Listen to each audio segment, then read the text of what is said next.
देखिए ये इसके इस तरफ पूरा सूखा हुआ है, ऊपर सूखा हुआ है कि वहां से कहीं से ट्रिकल डाउन नहीं कर रहा, ये भी पूरा सूखा हुआ है, लेकिन यहाँ से पानी निकल रहा है और ये पानी जा रहा है नहर की तरफ। तो ये पानी के पास कोई इसके सिवा रास्ता नहीं कि वो इन पत्थरों से निकल रहा। ये पत्थर में से पानी निकल रहा है, देखिए सूखा हुआ है सब कुछ, और ये पत्थर में से बाकायदा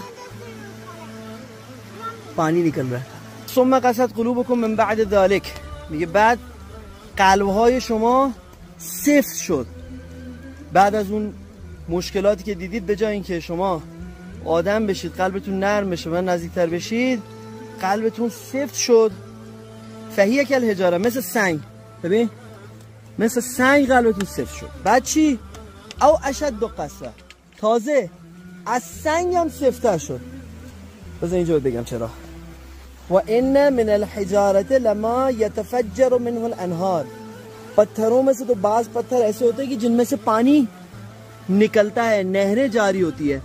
وَإِنَّ مِنْهَا لَمَا يَشَّقَّقُ، این خیلی جالبه، فَيَخْرُجُ مِنْهُ الْمَاءُ، पत्थरों में से कुछ ऐसे होते हैं कि जो फटते हैं और उनमें से فَيَخْرُجُ مِنْهُ الْمَاءُ، और उनमें से पानी निकलता है و آب از اونها جاری میشه.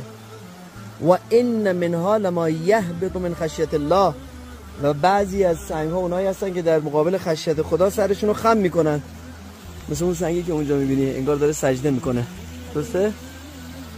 و ما الله بغافل عما تعملون، خداوند متعال از کارهایی که میکنید غافل نیست. پروردگار متعال उन कामों से जिनको तुम अंजाम देते हो غافل नहीं है. सुभान अल्लाह.